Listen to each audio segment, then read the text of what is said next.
अभी रिसेंटली मैंने आपको दुनिया की सबसे महंगी सीरीज के बारे में बताया, मतलब कि हैरी पॉटर वेब सीरीज के बारे में बताया, जिसका बजट 4.2 बिलियन डॉलर होने वाला है। मतलब कि पर सीजन का बजट 600 मिलियन डॉलर होने वाला है। लेकिन आपको दुनिया की सबसे महंगी मूवी के बारे में भी तो जान लेना चाहिए, जो कि सच में बहुत ज़्यादा बड़ी मूवी होने वाली है। अभी तक इसके ऑफिशियल नंबर्स निकल के सामने नहीं आए कि ये मूवी कितने बजट की होगी, लेकिन मैं जब आपको नंबर्स बताऊंगा, जो फैक्ट बताऊंगा, उसको सुन के आपको खुद पता लग जाएगा कि आखिर इस मूवी का बजट कितना होगा। इससे पहले भी मैंने वीडियो बनाया था डूम्सडे के बजट के ऊपर, लेकिन वहां पे कुछ डिटेल्स मिसिंग थी जो कि अब क्लियर हो गई, जिनके बारे में इस वीडियो के अंदर हम लोग बात करेंगे। पहले बात कर लेते हैं एक्टर्स की, कितने एक्टर्स इसके अंदर होंगे, कितने ए लिस्ट के एक्टर्स होंगे। तो इस मूवी के अंदर हमको 35 ए लिस्ट के एक्टर्स देखने को मिलेंगे। ए लिस्ट का मतलब Robert Downey Junior, Chris Hemsworth, Benedict Cumberbatch, ये सारे लोग ए लिस्ट के एक्टर्स होते हैं जिनकी फीस ज्यादा होती है। और आपसे मैं एक सवाल पूछता हूँ, आपको क्या लगता है रॉबर्ट डाउनी जूनियर को कितनी फीस दी गई होगी इसके अंदर रिटर्न करने के लिए? अब चाहे मार्वल जो भी बोले कि नहीं उनकी बहुत जरूरत थी मूवी के अंदर,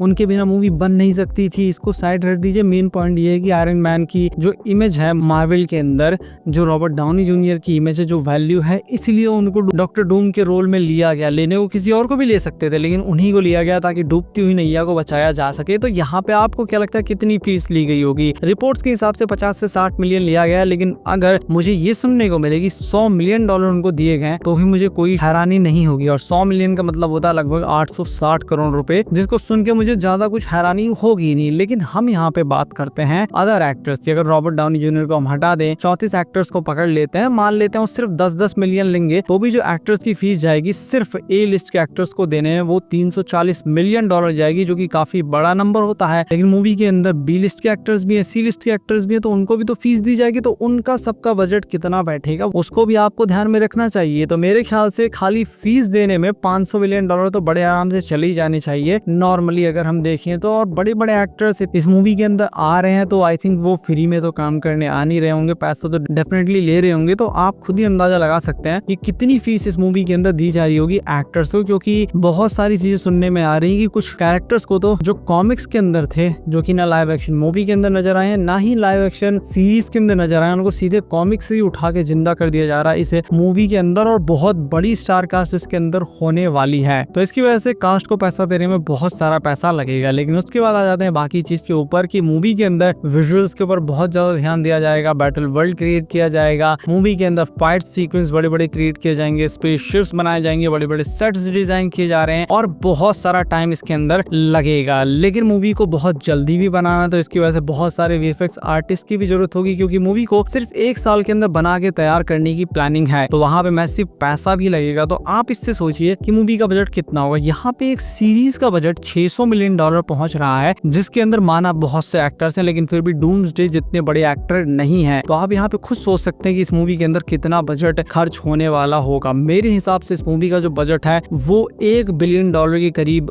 पहुंचना चाहिए, जो कि काफी बड़ा नंबर होता है। और इतना बजट किसी और मूवी के ऊपर आज से पहले कभी भी खर्च नहीं किया गया है, और इसमें कोई शंका वाली बात नहीं कि क्या पता कहीं और खर्च किया गया, नहीं, कहीं भी इतना बजट नहीं खर्च किया गया है। पहले नंबर पे स्टार वॉर्स फोर्स अवेकन है, उसके बाद दूसरे तीसरे नंबर पे ये मिशन इम्पॉसिबल मूवी है। और सोचिए मिशन इम्पॉसिबल मूवी का बजट 400 मिलियन डॉलर से ज्यादा है, तो इसका बजट कितना होगा? साथ में मार्केटिंग के ऊपर भी दबा के पैसा खर्च करना होगा, तो 1 बिलियन डॉलर तो बड़े आराम से इस मूवी का बजट होने वाला है। लेकिन मेन पॉइंट आता है कि इस मूवी को कमाना कितना पड़ेगा एटलीस्ट ब्रेक इवन तक आने के लिए। तो इस मूवी को ब्रेक इवन तक आने के लिए 2 बिलियन डॉलर कमाने पड़ेंगे। और सवाल अब ये आता है, क्या ये मूवी 2 बिलियन डॉलर कमा पाएगी? क्योंकि सिर्फ 2 बिलियन डॉलर कमाने के लिए तो मार्वल इस मूवी को नहीं बना रहा होगा। मार्वल यहाँ पे 2-3 चीजें करना चाहता है। पहली बात तो डूबती हुई नैया को दोबारा ठीक करना चाहता है, और एमसीयू की फेज 6 को एक ठीक ठाक एंड देना चाहता है, ताकि वो लोग मार्वल को रीस्टार्ट कर सके नए एक्टर्स के साथ में, नई स्टोरीज के साथ में। और यहाँ पे वो लूज करते हुए चीजों को आई थिंक नहीं चाहते होंगे, वो एटलीस्ट ब्रेक इवन तक तो आना ही चाहते होंगे। लेकिन ब्रेक इवन तक आने के लिए 2 बिलियन डॉलर चाहिए होंगे, प्रॉफिटेबल होने के लिए 3 बिलियन डॉलर या 2.5 बिलियन डॉलर इतना भी चल जाएगा। लेकिन 3 बिलियन डॉलर तो इतनी बड़ी मूवी को कमाना ही चाहिए। लेकिन कमा पाएगी उसके बारे में आपको खुद ही बता देता हूँ। आप खुद देखिए, बहुत बड़ी बड़ी मूवीज आई, जैसे कि मिशन इम्पॉसिबल की मूवी आई, 400 मिलियन डॉलर से ज्यादा इसका बजट था, लेकिन उसके बाद भी लोगों को कुछ खास ज्यादा मूवी पसंद आई नहीं। सिर्फ फैंस ज्यादा की इस मूवी को देख रहे थे, लेकिन उसके बाद भी ये मूवी ब्रेक इवन तक भी नहीं पहुंच पा रही, बहुत ज्यादा स्ट्रगल कर रही है। तो अगर इनिशियल इंप्रेशन खराब हुआ मूवी का, कितना ही पैसा आप फूंक दो, अगर इनिशियली मूवी खराब निकली, लोगों को इतनी पसंद नहीं आई जिस तरीके की मार्वल की ज्यादातर मूवीज निकल रही हैं, तो ये मूवी भले ही इसके अंदर 1 बिलियन लग जाए या 2 बिलियन लग जाए, लोग इस मूवी को नहीं ही देखने जाएंगे। लेकिन फिर भी इतनी बड़ी स्टार कास्ट इसके अंदर है, इतने सारे लोग हैं कि लोग भले ही लोग कुछ भी गए, वो लोग इस मूवी को देख के एटलीस्ट एक बार तो जरूर आएंगे कि आखिर इसके अंदर है क्या। और जहां तक मुझे लगता है रूसो ब्रदर्स ने फॉर्मूला क्रैक कर रखा है अच्छी मूवीज बनाने का, मार्वल के लिए एटलीस्ट। बाकी मार्वल के बाहर तो जितनी मूवीज वो बनाते हैं सब फ्लॉप ही होती है। 320 मिलियन की एक मूवी थी नेटफ्लिक्स के लिए उन्होंने बनाई थी, जिसका नाम मैं भूल रहा हूँ, काफी फेमस मूवी है, काफी उसकी बातें हुई थी क्योंकि फ्लॉप हो गई थी इस वजह से, तो वो मूवी बुरी तरह फ्लॉप हुई थी। उसके साथ में द ग्रे मैन जो कि नेटफ्लिक्स की मूवी थी, वो भी कुछ बहुत ज्यादा परफॉर्म की नहीं थी। इसकी वजह से